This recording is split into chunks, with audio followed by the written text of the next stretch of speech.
Bonjour. Il semblerait que la dernière vidéo, le son c'était pas terrible. Donc j'ai changé de pièce. Et puis je suis dans un endroit où il y a plus de choses, donc la réverbération devrait être meilleure, le son devrait être meilleur. Euh, il y a Monsieur Poirier qui m'a écrit, je voulais lui écrire un courriel pour lui répondre. Il m'a écrit sur la chaîne. J'ai allé écouter ses dernières vidéos. Et oui, il y a des liens par rapport au sujet dont nous parlons, là, le timing fait que c'est lié. Mais ça arrive souvent.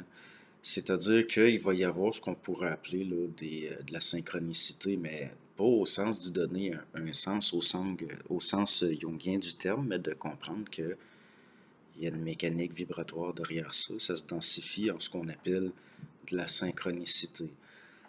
Puis souvent, ce qu'on voit en psychanalyse ou en psychologie analytique ou chez les Jungiens, c'est qu'on va essayer de donner un sens à ça, au sens où c'est des choses qui arrivent pour leur sens. Mais si on le regarde occultement, on se rend compte que non. Ça fait partie de la mécanique des voiles. De projeter un sens, de penser que ça arrive pour un sens. C'est la mécanique vibratoire qui se densifie puis qui se fige en événement. Il y a dernièrement, j'avais demandé, parce que des fois, un peu, si on peut dire, pour tester le contexte, je vais poser des questions en apparence naïves ou comme par exemple, je vais demander c'est quoi la vibration? Puis là, tout de suite, on me répond, ben, l'énergie pulse à travers les couches de densification, ça crée la vibration.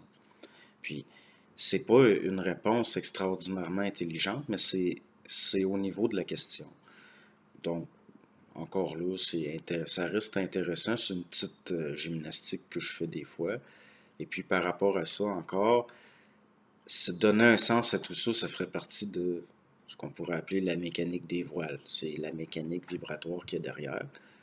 Et puis oui, il va y avoir des jonctions d'événements. Ça arrive. Souvent, je vais écrire à quelqu'un, puis la personne me dit, j'allais t'écrire et ton message est apparu comme j'allais t'écrire. Je l'ai vu apparaître.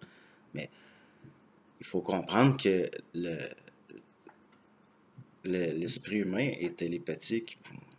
Et il y a le côté conditionnement social et puis un paquet de choses qui fait qu'on ne le voit plus, qu'on le voit plus d'une façon si claire comme dans certaines sociétés primitives. Mais l'esprit, c'est télépathique. Tout ce qui est lié à l'ego humain, il y a quelque chose de télépathique, mais il y a aussi les forces socialisantes qui font que ça, on est coupé un peu de ça. Mais il fallait que l'esprit empirique, scientifique se développe donc. C'est correct que nous ayons été coupés de ça un certain temps. De toute façon, c'est encore là. C'est encore là, ne serait-ce que comme potentiel. Par rapport là, au dernier sujet, il y a quelque chose là. Si vous vous souvenez, les premières cassettes que Bernard a fait pour les séminaristes, il y a une des cassettes, je crois que c'est le mal, et où il parle du mal, ou le doute peut-être, où il s'adresse aux séminaristes et il leur dit arrangez-vous pour vous entendre entre vous. Essayez de vous entendre entre vous autres. Arrangez-vous pour harmoniser les rapports. Et puis, on sent une exaspération dans sa voix, pas au sens d'une déception psychologique liée à des attentes, mais il y a une vibration comment je pourrais dire ça, on voit que Bernard parle de quelque chose qu'il considère comme déplorable. Et ça me démontre qu'il y a un certain climat qui était présent du vivant de Bernard. Du vivant de Bernard, c'est-à-dire que même si le matériel n'était pas psychologique, et puis il était récupéré par des gens qui entouraient Bernard au niveau du débat philosophique pour se confronter entre eux. Et ça, c'est vrai que c'est déplorable. Et ce que je vous dis de voir que c'était déjà présent du vivant de Bernard, il est donc pas surprenant que ce soit encore très très présent. Et c'est toujours surprenant à voir, à constater, parce que, par exemple, si j'ai pas d'intérêt à aller dans des groupes liés au supramental ou aller dans des réunions ou des rencontres, c'est parce que il va y avoir toujours le débat psychologique, le philosophique si vous voulez, il va y avoir des confrontations entre égaux, c'est toujours présent ça. tout le temps. Ce qui fait que j'ai fui. J'ai toujours fui les groupes, que ce soit sur Facebook. De toute façon, j'ai plus de compte, ça fait très longtemps. Mais il reste que c'est ce qui est surprenant là-dedans, c'est de voir que comment se fait-il qu'avec le matériel, ils sont en contact avec un matériel qui explique ces processus-là, que des gens ne soient pas capables d'en sortir. Ça, c'est très surprenant. Euh, je comprends pas comment quelqu'un peut chercher la confrontation, comme la personne, elle est persuadée d'avoir raison d'une façon psychologique et ça devient une conviction presque philosophique. Et cette personne-là va avoir besoin de se mesurer à autrui en allant confronter des gens avec ça. Et souvent, c'est très agressif et les insultes sont pas loin. La personne est persuadée d'avoir raison et comme si ça lui accordait le droit de, d'aller d'ingérence au niveau là, de créer des chocs à des gens. Mais comme je vous dis, ça reste toujours au niveau psychologique. Je comprends pas que quand quelqu'un sait quelque chose, qu'il le sait réellement, puis qu'il a la certitude de sa conscience, il n'est pas intéressé à convaincre autrui. Il n'est pas intéressé à... Ça n'a rien à voir, c'est autre chose. Il n'y aura pas l'attitude de toujours chercher, si vous voulez, des conflits à un niveau du débat intellectuel. Parce que ça, c'est une perte d'énergie extraordinaire. En plus, ça fait baisser en vibration, puis ça maintient dans le plan psychologique d'une façon enfermée. Puis tout ce qui est au-delà du plan psychologique est entrevu par des projections et ça vient nourrir l'espèce d'aspect conviction de la personnalité. Et ça, c'est extrêmement malsain. C'est extrêmement malsain, c'est terrible, c'est déplaisant. Quelqu'un de réellement sensible va toujours fuir ça ou faire en sorte de composer avec s'il n'a pas le choix. Mais j'arrive pas à comprendre comment ça se fait que il y a pas une vue, une auto-observation de ce qui se passe. Je peux pas comprendre que des gens nourrissent des conflits comme ça sans le voir. C'est comme s'il y a quelque chose en eux qui se nourrit de ça. C'est là qu'on peut se dire, bon, ben, la personnalité empiète sur la personne, là, et puis c'est pas vraiment la personne qui s'exprime, c'est autre chose, de lié à son expérimentation sociale, à son milieu, à sa mémoire, à son âme. Et si c'est l'âme qui s'exprime, l'esprit est bloqué. Si c'est l'âme qui s'exprime, l'esprit se fait drainer de l'espace. Puis là, la façon dont je le parle, bon, au niveau des mots, c'est peut-être pas parfait comme je le dis, mais si vous regardez au-delà de ce que je dis, vous allez le voir ou vous l'avez peut-être vécu, ça. Et puis là, bon, si il se forme des clics, et puis le phénomène est individuel, c'est pour ça que je regarde, comment se fait-il qu'il y a des phénomènes sociaux, comme la formation de des clics qui ensuite vont se confronter d'une façon psychologique. Comment se fait-il que ça apparaisse et qu'il n'y ait pas une étude extérieure de ça? Comment se fait-il que les gens ne se rendent pas compte qu'ils sont dans une espèce de mécanique comme ça qui est au fond liée à du conditionnement animique et il n'y a pas à un moment donné une envie de sortir de ça pour observer, puis essayer de prendre du recul par rapport à ces conflits-là? Ça ne semble pas se manifester. Puis c'est du cas par cas quand même, mais là, il y en a qui ont exactement la même attitude. Et par après, on se dit, si le fait d'être accroché au basket d'un éveillé, ça fait que par après, ils se forment des clics et que ces gens-là vont être dans l'attitude d'aller confronter d'autres qui, eux, sont dans un autre groupe, si vous voulez, où le destin, la mécanique des événements a fait qu'ils sont accrochés aux souliers d'un autre. Et puis là, ça fait des guerres entre ce que j'appellerais des sectateurs. Des sectateurs, et ça vole très bas, c'est très agressif, c'est l'insulte et tout. Il y a tous les aspects de ce qu'a amené la doctrine spirituelle, les doctrines spirituelles, philosophiques et idéologiques. Donc, ça, ça n'a rien à voir avec le supramental, absolument rien à voir. C'est un phénomène connexe. C'est parallèle, si vous voulez.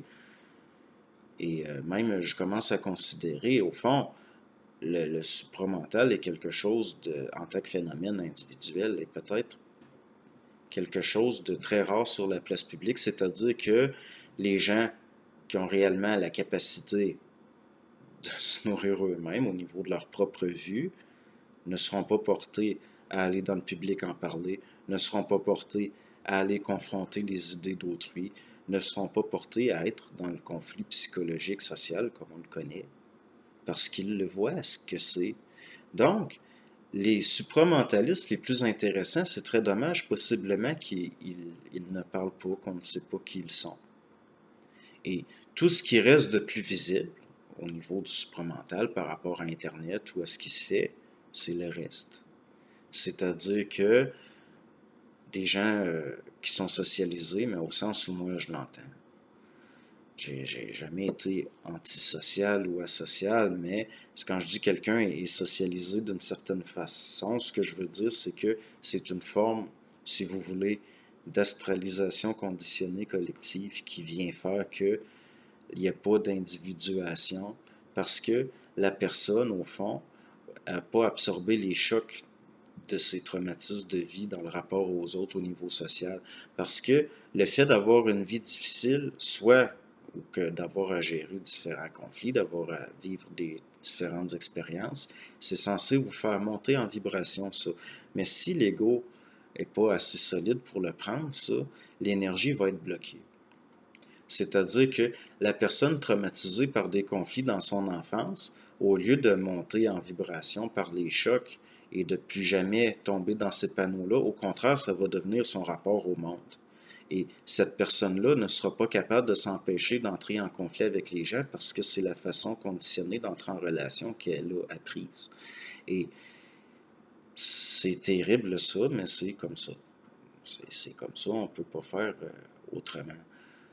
J'ai J'ai beaucoup de difficultés, par contre, à comprendre comment ça se fait que des gens ne voient pas le côté paradoxal de certaines attitudes, parce que quelqu'un qui vient vous parler de supramental avec une attitude particulièrement psychologique et dans ce qu'il y a de plus laid au niveau psychologique et qui ne se rend pas compte au fond, le supramental à ce niveau-là, c'est une projection conceptuelle, c'est quelque, mais ce n'est pas et puis, vous avez des gens, bon, ils vont avoir un besoin de valorisation parce qu'ils ont été humiliés, puis, ou des choses comme ça.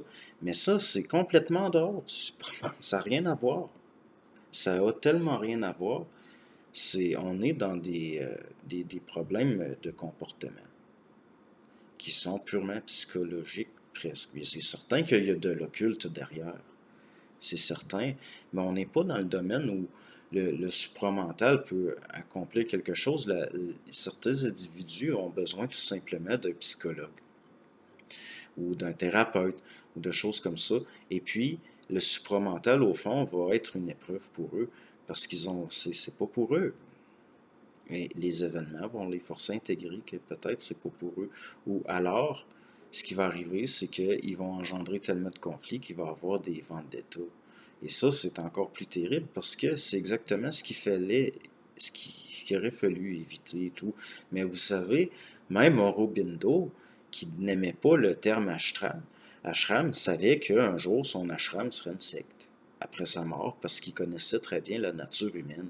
Et même jusqu'à un certain point, on a l'impression que Aurobindo a tout laissé à la mère, là, cette Française dont j'ai oublié le nom, parce que lui, tous ces aspects-là, il voulait déléguer et ça ne l'intéressait pas. Et on comprend qu'il savait qu'après sa mort, ça allait se dégrader, que ça pouvait pas. C'est un peu un annonciateur de quelque chose, mais si vous regardez aujourd'hui, l'ashram d'Aurobindo, c'est une secte. C'est une secte avec tout ce qu'il y a de plus laid, avec des vols, des meurtres, des viols.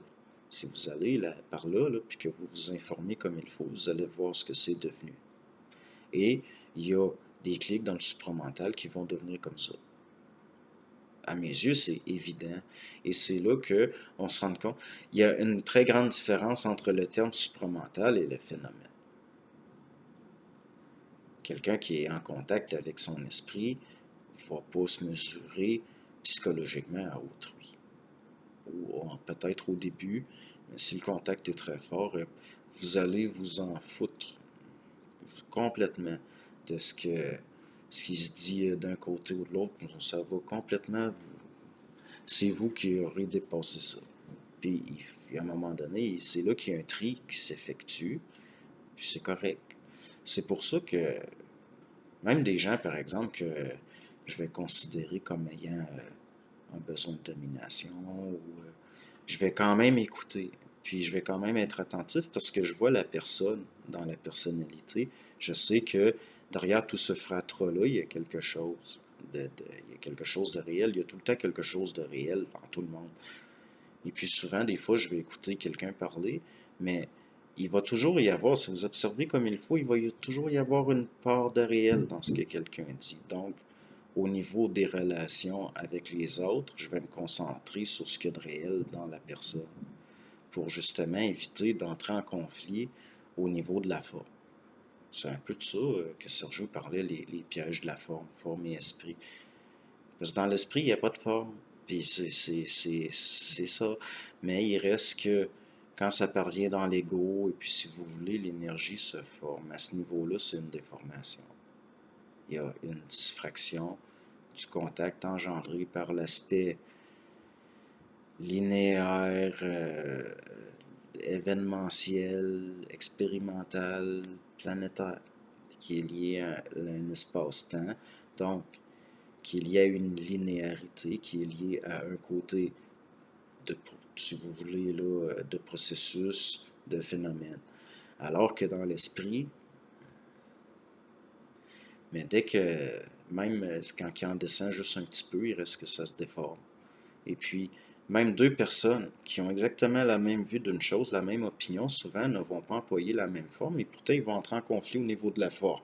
Et pourtant, ces deux-là, s'ils voyaient ce que l'autre veut dire au lieu de ce qu'il dit, ils verraient qu'ils disent la même chose et ils s'entendraient parfaitement. Mais ces forces-là qui engendrent de la division, qui engendrent des conflits, c'est pourquoi? C'est parce qu'il y a des gens qui ne sont pas encore très avancés dans le processus d'individuation et ils ont besoin de vivre des conflits, ils ont besoin de vivre des petits drames sociaux pour s'individuer, pour se forcer à s'individuer. Et c'est très bien. C'est pour ça que j'ai pas à entrer en guerre avec qui que ce soit. J'ai pas à... Tout ça est toujours correct, même quand c'est horriblement laid, même quand c'est exaspérant. Juste la face, c'est si vous vous sentez à tout prix le besoin d'aller dans des groupes de gens ou pour confronter, puis que c'est quelque chose qui vous habite et puis qui vous motive, observez-le. Observez-le, ça. Parce que ça ne peut pas aboutir à rien. Peut-être à part pour vous, au niveau de vous individuer, mais aussi pour vous montrer à quel point c'est inutile. L'inutile devient utile si nous le subissons au point de le voir. Là, il a accompli son travail et c'est correct. Mais les chicaneries, puis vous savez, là, il y a eu des guerres d'opinion, il circulait des courriels sur un et sur l'autre, et je suis extrêmement heureux de m'être tenu loin de ça. Au fond, je ne sais même pas c'est quoi l'objet de ces courriels-là, je ne sais même pas. J'ai juste à sentir la, j'ai juste à sentir la vibration de confrontation psychologique, et puis je sais que non, ça ne m'intéresse pas.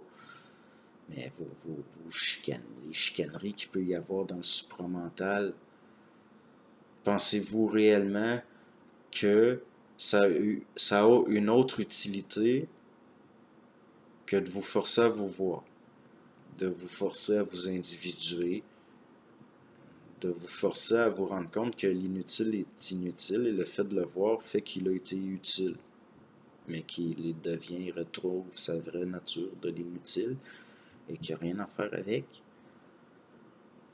Je n'ai pas envie de dire arrangez-vous pour vous entendre entre vous autres, parce que Bernard, jusqu'à un certain point, il fédérait plusieurs personnes. Moi, je ne fédère personne.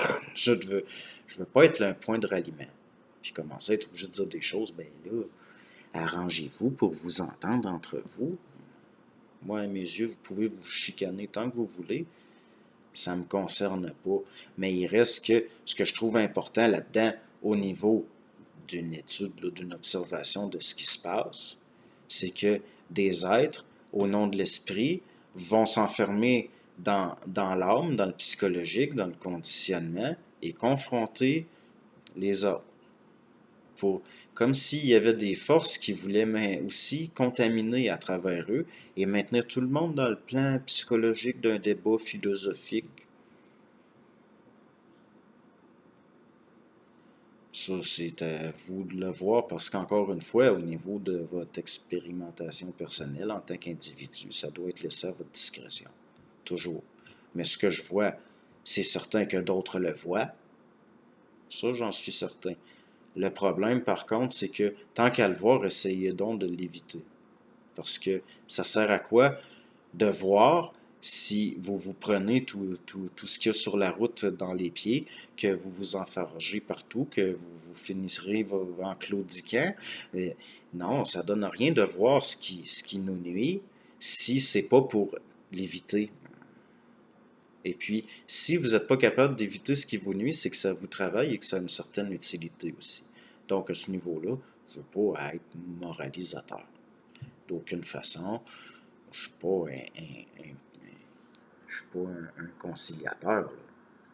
Puis jamais je me mettrai entre deux personnes en conflit pour qu'ils se concilient, c'est leur affaire.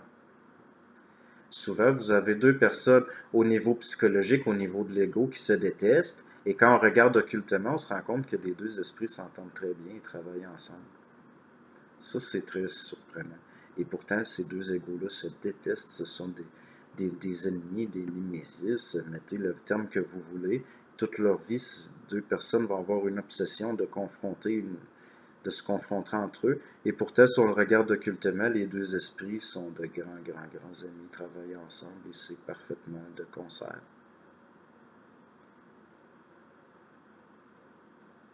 Bon, je vois pas quoi dire d'autre.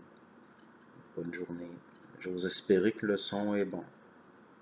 On parlerai de ça. Je suis pas encore retourné pour toutes les choses que j'aurai à répondre, mais ça commence à s'accumuler. Mais je vais finir par y aller. C'est juste que je planifie rien par rapport à ça. Ça me tente pas. Bon, je fais pas toujours ce qui me tente, mais par rapport à ça, je fais pas mal ce que je pense vouloir faire. Donc, bonne journée, puis bon, ben, je répondrai, c'est certain, dans le futur, je vais finir par répondre. Mais pour l'instant, ce que j'avais à dire, c'est ça, tout simplement. Puis j'ose espérer que la plupart d'entre vous êtes en dehors de ces choses-là, que vous avez su vous en préserver parce que vous l'avez vu. Et si ce n'est pas le cas, attention, parce que ça pourrait arriver. Donc, bonne journée.